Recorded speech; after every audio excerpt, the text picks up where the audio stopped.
No Nazis, please. Thank you.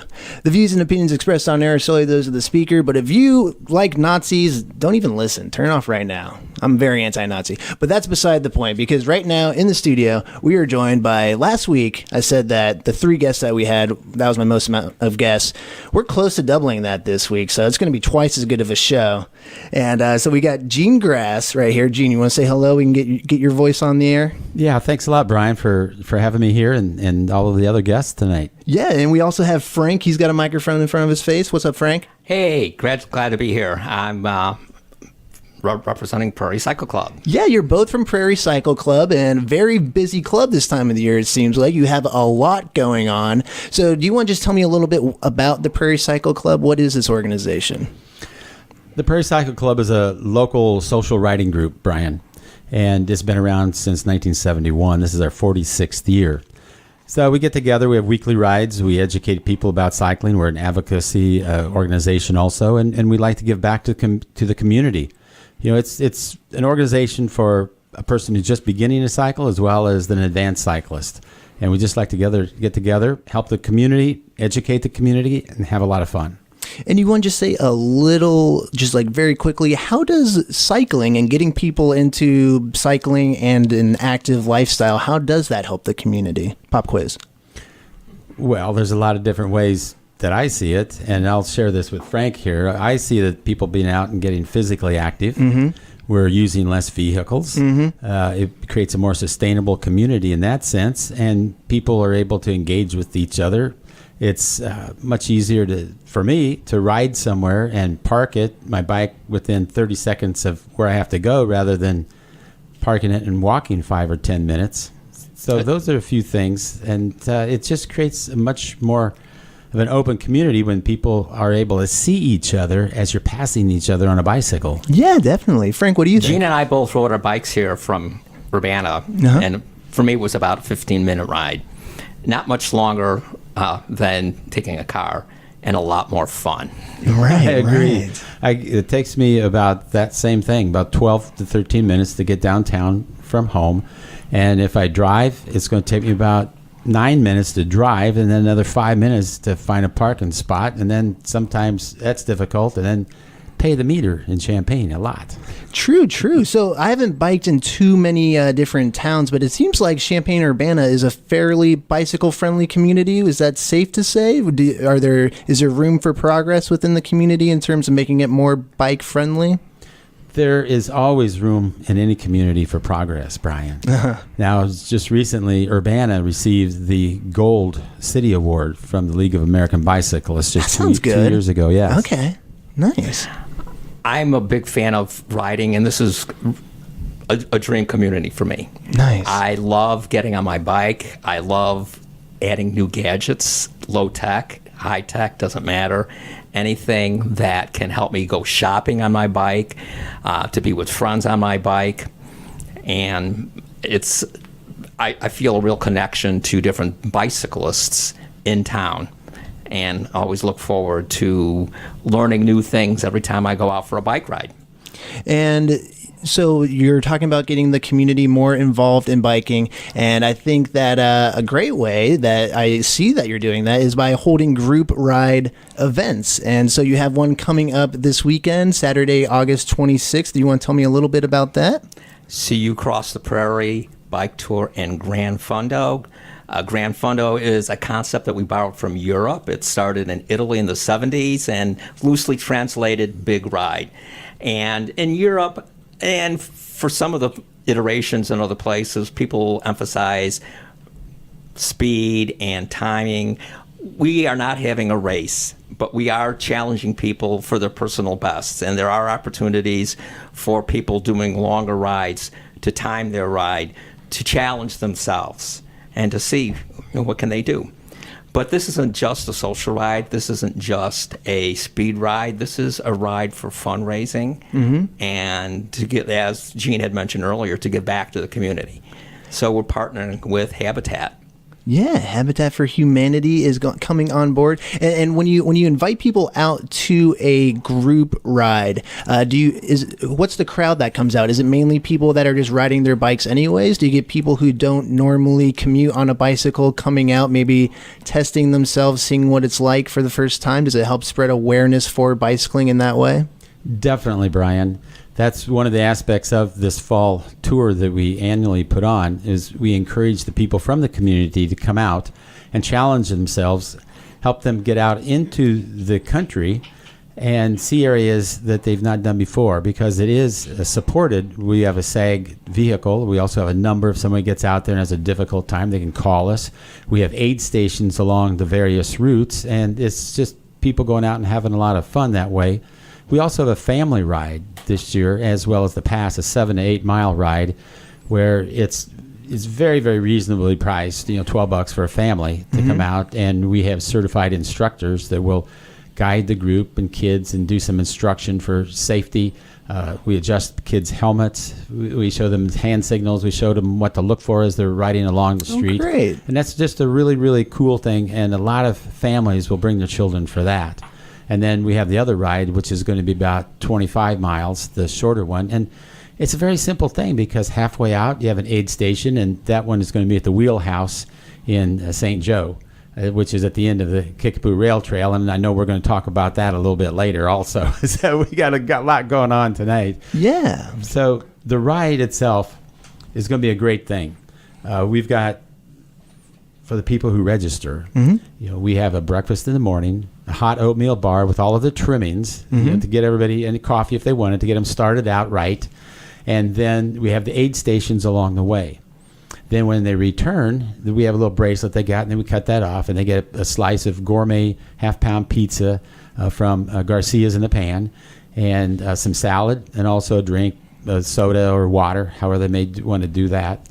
But one of the cool things we've added this year is that my friend Marcia Dreger from I Matter Photography is going to be set up and taking professional photographs of everybody that registers. You can get 2 or 3, get yourself, get your family, get a group of people, do the sober ones, do the crazy ones, get one with your bike out there. This is really phenomenal, because most people just don't ever have the opportunity to get a professional photograph of themselves or them with their bike. Right. This is going to be the coolest. This is going to be a nice top off for the whole day. Yeah. And you were talking about registering, and I understand that this event is going to be benefiting Habitat for Humanity. And luckily, we have Kim Gollings in the studio. Do you want to swing your mic over to her, and maybe she can talk a little bit about Habitat for Humanity in Champaign County?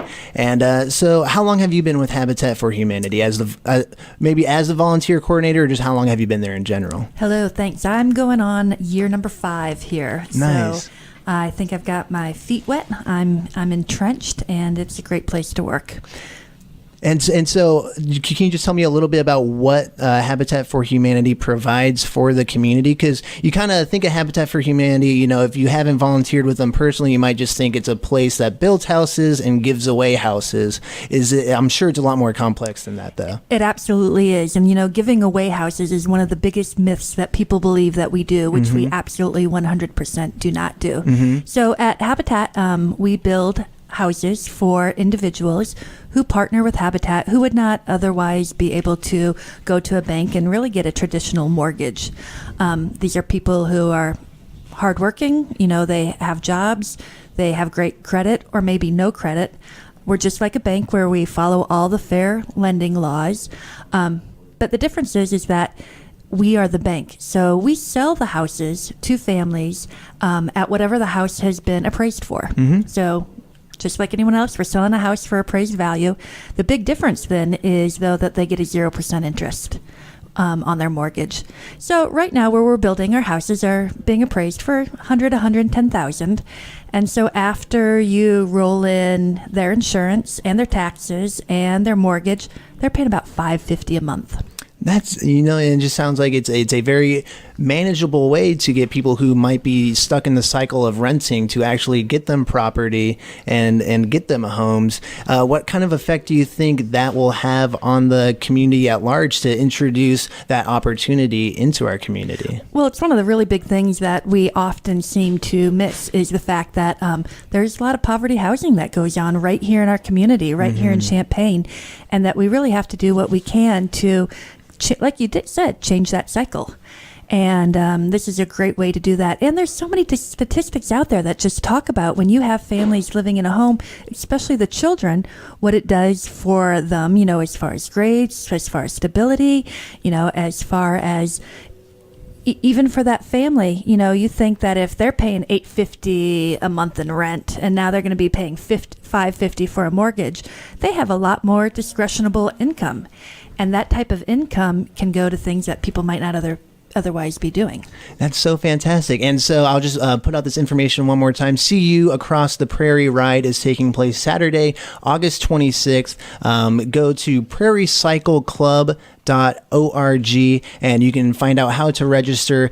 Proceeds will be donated to Habitat for Humanity, which is doing fantastic work here in Champaign. And I understand that Habitat for Humanity has a little bit of a history of partnering with cyclists in terms of doing benefits. So what's the Minneapolis 500 that I've heard about? Yeah, that's a great, huge, successful event where riders ride 500 miles through beautiful Minneapolis, and people ride, what they can each day. It's generally close to 70 miles a day. It's a week event, and it's a great way for Habitat to raise money, but also people from all over the nation go and participate this and do their own individual fundraising. We have a woman here in town, Ann Robin, who has raised over $100,000 for Habitat over the course of her years of cycling. Just getting sponsored, going through different rides and such. Yep, absolutely. And what a huge advocate, to be able to go out there, be on your bike, do something that you're absolutely loving, being outside, and giving back to, an organization that's close to your heart. Well, that's super duper cool. And Frank, you helped organize this the ride taking place on August 26th. What was it? Always in mind to help to have the proceeds benefit Habitat for Humanity? This year, that's what we've done. In the past, we've supported other charities. We've supported bicycle-oriented charities, but because we know people who've done the ride in Minnesota, it came up and it struck people as a perfect mix. This is a way to give back, and it's a great way of meeting other people, having a chance to meet the Habitat people and partner with them. And I tell people all the time, it doesn't matter how you give, just that you're giving. And this is a great example of an organization that's willing to step up. They're part of the community and saying, hey, I want to be a part of what's going on here. I want to support it. And these are people who are walking the talk. And I love seeing organizations partner with nonprofits because, like you said, it will introduce people maybe who have heard about Habitat for Humanity, but maybe not a lot of people know that we have a Restore store in downtown Champaign, just a couple blocks from where we are right now. Do you want to tell me a little bit about that store, how that works? I love the Restore. Let me tell you. I bought some cassettes there. It's a good spot for finding. Everybody knows about Goodwill, but the Restore, it's a good spot. Yeah, and it's a great way to support Habitat as well. Bring us your stuff, bring us those goods that is no longer stuff you want, is going to be somebody else's treasure. But one of the things I'm really most proud about with the Restore, and that a lot of people don't realize, is that the Restore supports our operating budget at Habitat.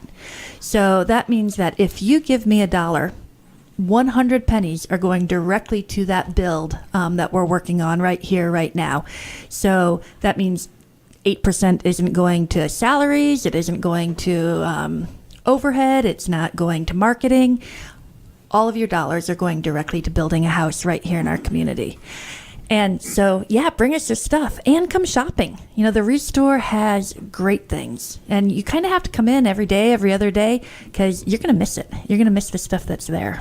And the Habitat for Humanity at Champaign County is such an active and big organization. I'm sure you're always looking for volunteers and we're always looking for volunteers, and whether it's out on a build site, whether it's when we're partnering with special events, whether it's in the restore where we absolutely always need help, and what a better way than to be able to be out there in the community and giving back and being parts of things that are just bigger than yourself. And so if someone was looking to get their foot in the door there, who should they go to a website? Should they email someone in particular? Yeah, absolutely. Our website is cuhabitat.org. They can email me directly at outreach@cuhabitat.org. Give me a call, 217-819-5110, and I'd love to have a talk with anybody.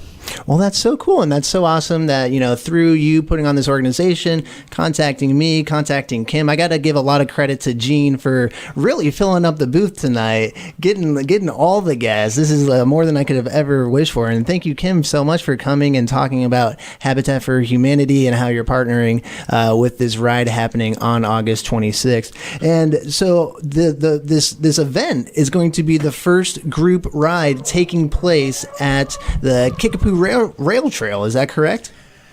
Yes, Brian. The Kickapoo Rail Trail grand opening is this Friday night, and then Saturday morning we're going to have our ride, and several of the routes, the shorter ones, will be going on the Kickapoo Rail Trail, and that's really exciting. The first organized ride on the rail trail. We're loving to have Prairie Cycle Club be a part of it. And we are also lucky to have Mary Ellen from the Champaign County Forest Preserve District in the studio, and I'm sure that you are more than ready for the grand opening taking place at 5:30 Main Street in St. Joseph, August 25th. That's this Friday. The Kickapoo Rail Trail finally opening up. What are your thoughts on the matter? It could not be more exciting, Brian. Thanks for having us here tonight to talk a little bit about the opening. Anybody who's lived in this community for more than a few years has probably been hearing about the Kickapoo Rail Trail. This project has been in the making for more than 20 years. Thanks in great part to Heartland Pathways, your friend Dave Monk, who lives right next door here, the Champaign County Design and Conservation Foundation, and just a lot of dedicated individuals who a long time ago had the foresight to preserve the rail line through a rail banking process while negotiations were ongoing with two different railroads during that time period. And the Champaign County Forest Preserve, actually, we were pretty late to the party. We just came into this process maybe six or 7 years ago. But we were fortunate to partner with Vermilion County Conservation District and purchase the rail line in the winter of 2013-2014. So construction of the first phase has been ongoing, and we are ready to cut the ribbon on phase 1 on Friday night. And do you want to kind of, because before I started seeing pictures of the actual trail, I was picturing people just walking or biking along actual train tracks from here to St. Joe. But I see now that there is an actual very nice looking trail built. Do you want to kind of just talk about what the pathway is, like how it's set up? Yes, it is an abandoned retired rail corridor. So it was... it used to be an active rail line, but it was determined that it was no longer needed for rail service. And so it had been abandoned, actually, I don't know the date, but probably 25 or more years ago, it had been abandoned. And so it's really been just sitting inactive all that time. Now, one of the beautiful things about old rail corridors like this is that some of the most pristine prairie remnants can be found along these rail lines because they were never farmed, never grazed, never, in some cases, not even mowed. And so that's why, Dave Monk was involved because of, he really had the foresight to want to preserve these rail lines. But in order to get people on them, you really need to take those rail corridors and convert them to trails. And so that's what we have done. Is to take that abandoned rail line and build what we think is a beautiful trail on it, on that surface. And who do you see using the trail? Is it just for people training for ultra marathons and long distance bikers, or? Well, when the trail's completed, and this is just the first phase, this phase that'll open here Friday night. This phase is little over 6.5 miles from Main Street in Urbana to Main Street in St. Joe. The entire corridor that we purchased along with Vermilion County will be 24.5 miles. It was built as a multi-use recreational trail, non-motorized. So you'll see bicyclists, you'll see hikers, you'll see joggers, you'll see people who are out, watching for birds because of the beautiful prairie and forest and wetlands along it. You'll see a lot of beautiful wildlife, people walking their dogs of an evening after work. I think it will be a route, because it does parallel Route 150 from St. Joe to Urbana. It's entirely possible that people who live in St. Joe and work in Champaign or Urbana will hop on the trail in the morning and bicycle to work rather than take the car that short distance. So I think you're going to see a lot of different uses of the trail. Well, that's cool. And we are actually joined right now by Jeff Yockey, and get as close to that mic. You can pull that mic right up to your face if you like. And you're with Champaign County Bikes. And, I've just I talked to Dave Monk a few times a week. I know people are ecstatic for this trail finally opening up. Why are you excited for the Kickapoo Rail Trail? Oh, for about 20 different reasons. In any different community, there's a lot of very strong cyclists that enjoy commuting and feel comfortable on most of the roads. But there's a significant group in any community that has some concerns, or maybe just hasn't biked in a long time, or is looking for a place that they don't have close by their neighborhood where they can bike with their kids. And so these long linear trails are beloved in every community that has them, and we're so excited to get one here. Yeah, and it seems like this trail it's got exponential. I'm not sure if that's the correct math term, but the benefits of this are just compounded, because not only do you have prairie restoration, not only do you possibly have people not driving, bringing their vehicles from St. Joe all the way to Champaign, but you also have people out there enjoying nature, enjoying, maybe having a greater appreciation for things that the Champaign County Forest Preserve District does, and maybe having more of an appreciation for their bicycle and bicycling as a means of commuting. Were these things that the Champaign County Forest Preserve District thought about when you were getting involved with the Kickapoo Rail Trail? Yes, exactly. We thought about all of those things. We are thinking of this as our 6th preserve. Now, we also have, obviously, 5 other preserves in Champaign County. We conserve and restore up to 5,000 acres of natural areas in 5 different preserves throughout the county. Yes, obviously our mission is natural areas. And so one of the things that most interested us about this project were these pristine prairie remnants that could be found along. And we really, we not only want to preserve areas like this, but we want to educate people and share and get people out and share the beauty and the health benefits and the environmental benefits of areas like this for residents of and visitors to our county. And I know just personally that the health benefits, they go beyond the physical. I lived down in Carbondale for a little bit, and there's a fantastic organization down there called Green Earth that was just taking plots of land and restoring them into the natural state that they were before they were developed for housing or whatever. And just the ability to, at any time be 5 minutes from a fantastic day hike where I could just, get lost, maybe lose my cell phone service, and really appreciate some simpler things like maybe the Franklin's ground squirrel that was present at one time through the Kickapoo Rail Trail area. It just seems like an insurmountable amount of benefits, if that makes sense, which it probably doesn't. But Jeff, what is your position with the Champaign County Bikes? I was a bike rider. I met these guys about 5 years ago.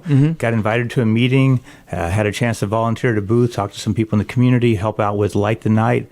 Sort of got addicted, got a little bit more involved, became an officer, and now they've got me as the executive director. That's awesome. And so it lets me kind of sit on the front row to see a lot of what's happening. I'm sure some of your listeners have been wondering what's going on in Green Street. That's a part of a big multimodal transportation enhancement project, and it's going to get done very soon, and we'll all be out there. But it's to make those streets safe and workable for pedestrians, bicyclists, transit, all the buses that go through there, as well as cars. And so got to be a part of that. Been involved with the Kickapoo Rail Trail, and just super excited about that project. I was thinking, when you were out riding a bike with some of your friends, just an easy pace, riding around the neighborhood, heading out someplace, not winded, carrying a conversation, you're riding 10 miles an hour. Getting out to St. Joe isn't quite 7. And so once you get on the trail, you'll be there in less than 45 minutes. And I think a lot of people may say, I've never ridden 7 miles, or that seems like a long way. And they're out having a conversation. It's beautiful, and they're going to be at St. Joe before they know it. Right. And then they ride back, and I was like, that was 15 miles. And that was not hard. And so that makes a commute to work that's a couple miles seem like a piece of cake most days. I think if you stretch a string from like southeast Urbana all the way to Parkland, it's like 9 miles. And so it's just very doable in our community to use a bike to get around. And I think the trail is going to be a great on-ramp for people to have more experience with their bike, maybe get a little better fitness, maybe upgrade their bike, and then start thinking about riding to work, running errands, getting groceries, those kind of things. And as people begin riding bikes more, as people, start buying nicer bikes so that they can take full advantage of the Kickapoo Rail Trail, or take advantage of what a bike-friendly community we are, and we continue to become all throughout East Central Illinois. I'm sure educating people on how to safely ride a bicycle is a huge part of any bicycle organization. You talked about Light Up the Night, and so how important is bicycle safety, and how big a part does that play in what you do in expanding bicycling within our community? That's right. It's working on a couple different ways. I think every individual bicyclist needs to be thoughtful about how they ride. I have been riding since I was a kid. I came to Champaign, Urbana. I went to a class mostly just to sit in to see how it went. Came away, learned some significant stuff that was very helpful, and it changed the way I ride around campus with a lot of different traffic and students and all. And I think everybody could benefit from a class, whether they're a young kid. And we do a lot with CU Safe Routes to School project. It's Cynthia at the MTD does a great job of gathering opportunities to meet with kids in their elementary schools, or we do things in the park districts in the summer. Different community programs to do basic education with the kids and with their parents who are watching. So that's a big part of it. And I think the other part is just the two communities, Champaign and Urbana, and even Savoy now has a bicycle master plan, are enhancing their streets with bike lanes, thinking about bikes at intersections. And so our streets are getting more, are just more pleasant to ride in. And I think the more bicyclists we have, the more cars are watching for us. And so I think when we all are considerate, it's just a good situation. So I think even the time I've been back in Champaign, Urbana, I was gone. I came for graduate school, was gone for 10 years, and now back for the last 7. Things are getting better, and we're pretty excited about that. That's awesome. And just to bring it back to this Kickapoo Rail Trail, which is the grand opening, 5:30 in St. Joe on Main Street on this Friday, August 25th. I was reading an excerpt of an article about it from the newspaper The Leader, and Dan Olson, the executive director of the Champaign County Forest Preserve District, said of the ceremony that's going to be taking place, what we'll have is a pretty brief ceremony, because most people have told us to get through our thank yous so that we can get on the trail. So, Mary, when you said that the Champaign Forest Preserve District came into the game late, but then you said that was 5 or 6 years ago, 6 or 7 years ago. Right. And so how long has this project been going on? Do you know in totality? Well, it's been over 2 decades. I mean, there have been individuals, and there still are a number of people around who've been involved in this since the very beginning. But when you're working with a railroad, these negotiations take longer than anybody expects. And then there were The railroad was actually, this particular rail line was actually sold sort of mid-negotiation point. So we got to a point a number of years ago where we were really very close and thought, okay, I think we've got this thing. And then the railroad changed hands. And so we kind of had to start from square one at that point.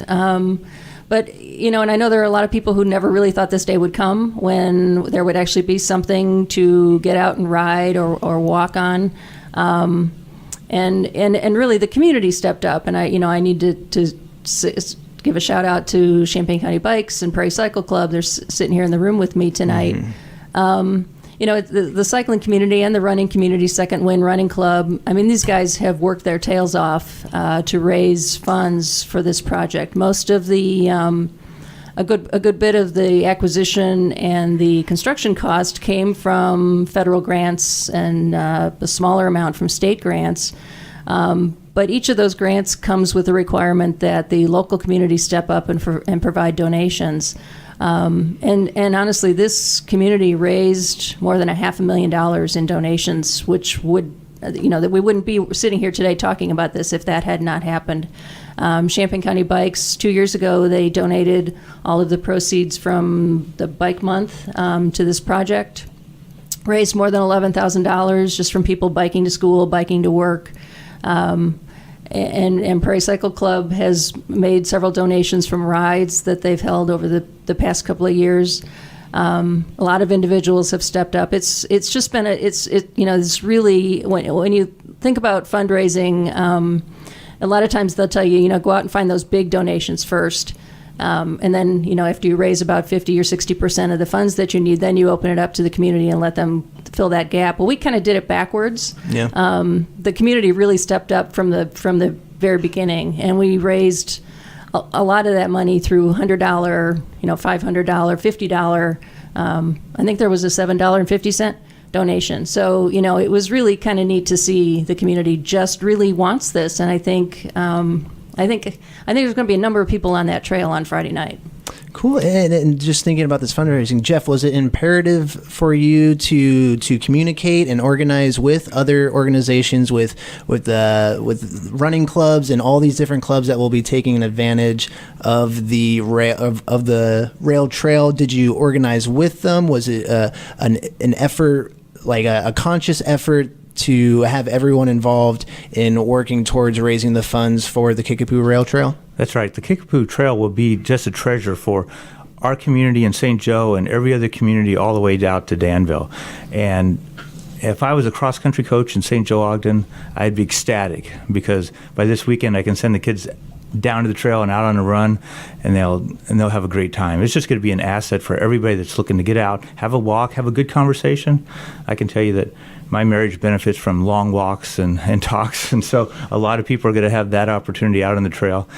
And I was going to say, with the grand opening being at 5:30 on Friday, a lot of people in Champaign-Urbana are going to want to go, but it sort of feels funny to drive maybe to a grand opening. Yeah. And so if anybody can get off work and is free and wants to join us, a bunch of us are going to meet at 4:30 at Weaver Park, Urbana Park District Park on East Main Street.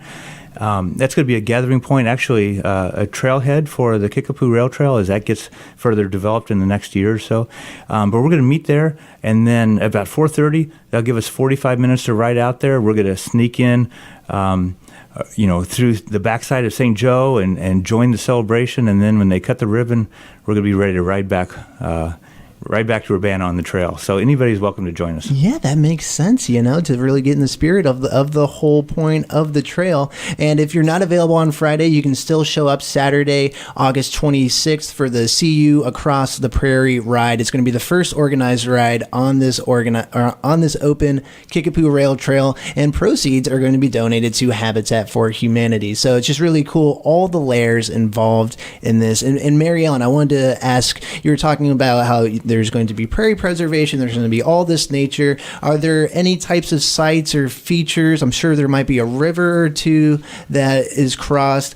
So what are some of the geological topography, to whip out my multi-syllable words, that can be experienced on this trail? Well, there is a river. This first phase crosses the Salt Fork River just west of St. Joe, downtown St. Joe. The trestle bridge over the river is really neat. It'll be one of the highlights of this first phase. And then as you continue further west, you'll go through the St. Joe wetlands that you can see if you're driving in a car on 150. It'll also, cut you through the wetlands, so you can really get a feel for what that sort of ecosystem looks like. And then as you continue to go further west toward Urbana, then you'll get into more of the Prairie. But there are also some really interesting cultural aspects of this trail too. This route is along the same route that, or near the same route that Abraham Lincoln actually rode when he was a lawyer on the 8th Judicial Circuit in Illinois before his presidency. So as we get further into Vermilion County, there'll be more opportunity for us to talk about some of the Lincoln heritage along this trail. But on this first 6.5 miles, the Mayview has some historic old buildings that'll be kind of neat to see up close. There's the Mount Hope Cemetery. And what we'll do, this is what we do at all of our preserves. Again, this kind of goes to that education piece that I talked about earlier. I know our staff is out there today and yesterday setting some of the interpretive signs. So as you're riding or walking and you want to take a minute break, there'll be some educational signage that you can stop and read a little bit about the Mount Hope Cemetery, for example, or about the prairie species and some of the things you can look for at certain seasons of the year. The frogs that sing, that you'll hear as you get close to the wetlands. So it'll give you some examples of some of the typical frog species for Illinois and how, what their typical songs or calls This sound is getting me like. so excited. Yeah, I cannot so- wait to have this resource See? available. It's See? just reminding me of Carbondale. Now It's awesome. you're gonna have to come out Friday night and you get on the trail. Definitely. And I just wanted to shout out the events one more time. So 5:30 on this Friday on Main Street in St. Joseph is the grand opening of the Kickapoo Rail Trail. Decades in the making. Finally, a portion of it is open. And then the next day, Saturday, August 26th, there's going to be a meeting for CU Across the Prairie, the first organized ride on this trail. And so the meeting for that is taking place at Parasol Records at 303 West Griggs in Urbana. What time should people be showing up, Frank? Or sorry, Gene. Yeah, this is Gene here. Well, folks can register online at prairiecycleclub.org. Okay, so head there. Or they can come out and register at 7 a.m. beginning up until 10 a.m. Saturday. Now, the thing is, you get online, register by 8 o'clock tomorrow, 8 p.m. Thursday, because we're having, after that, all of our rates go up by $5. Awesome. So get the early bird. And then we're also having some raffle drawings with some cool prizes for those people who do pre-register by 8 p.m. tomorrow night. And just a reminder, the proceeds from this event are going to benefit Habitat for Humanity. And we only got about 4 minutes left. I just wanted to, real quick, look to the future. And Mary, maybe you can speak to this. What do we need to do to keep this trail going? Because St. Joseph isn't the end game. The end game, we're trying to go to Kickapoo. So what needs to State happen Park. to keep production going? We actually have a couple of grants in place that are going to allow us to begin the design engineering of the next phase. Now, there'll be a small section, only about a third of a mile, that we'll be able to construct through St. Joseph. That'll take us out to 7th Street in St. Joe. The funds are in place to do engineering and construction of that little section. And then we'll continue to raise funds to build out phase 2, which will take us from where it leaves off in St. Joe to the Vermilion County line. Now, Vermilion County is doing the same thing kind of at the same time that we are. They have about 12 miles in Vermilion County that we're helping them raise the funds and secure grants to get that part constructed. There's a really beautiful bridge over the Middle Fork River. This trail in just this short, 24 miles actually crosses two pretty major rivers for central Illinois. The bridge over the Middle Fork, when we can get that built near Danville, that's just going to be a phenomenal experience for this trail. But we're working with Vermilion County to try to get their section started. There have been some donors who have specifically said, I want my donations to go to Vermilion County because that's where I live. That's my community. So they're well on their way. They actually had a grant that's being held up at the state level right now because of the state budget issue. Yeah. Oh, yeah. But things are looking better at the state level, so we're hopeful that money will be released and they can get going on their end. Awesome. And Jeff? I was going to add, Brian, bringing the trail the other way back into Urbana is something that we're working on. And on Thursday, September 7th, anybody in Urbana with a calendar, pencil this one in, from 4:30 till 6, there's a public meeting at the Champaign County Highway building, which is on East Main in Urbana, very close to Weaver Park. And we're going to be looking at connecting the trail, the Kickapoo Trail, on back into to Weaver Park and farther back into Urbana. So that's an important meeting. We're going to have lots of maps. We're going to be thinking about different solutions to help riders who live in town get to the trailhead. Well, that's awesome. And Kim, I wanted to just get your information out there one more time. So if someone wanted to get in contact with the Habitat for Humanity of Champaign County, how would they best do that? The best way is to shoot me an email, outreach@cuhabitat.org. Give me a call, 217-819-5110. Or if you really want to learn about our organization, just head on over to our website, which is www.cuhabitat.org. Awesome. Thank you so much for coming in, and definitely check out Restore. I've picked up my routine is I go to Exile on Main Street, I go to the Record Swap, and then I go to Restore. I do a cassette show from 12 a.m. to 2 a.m. on Mondays here, and I've gotten many a good movie soundtrack from the Restore. And then when you're not buying, make sure you just bring us your stuff because, they're going to be someone else's treasures. And what a great way, to keep things out of our landfill. Well, that's awesome. Cool. Hey, Frank, what do you guys say? Quick shout out to some of our sponsors: Champaign Surplus, Champaign Cycle, Dancing Dog Restaurant, Durr Cycle, Midwest Potty House, Neutral Cycle, and I hope I didn't miss anybody. Thank you to all those organizations for supporting such an awesome thing. Gene, did you have any parting words? Brian, thanks for having us here, and thanks for giving me the opportunity to invite all my friends from the other cycling areas of our county. This has been really great. I'm surprised about how smoothly this went. So you're all professionals. This has been really good. We got 2 events. You've been hammering everybody.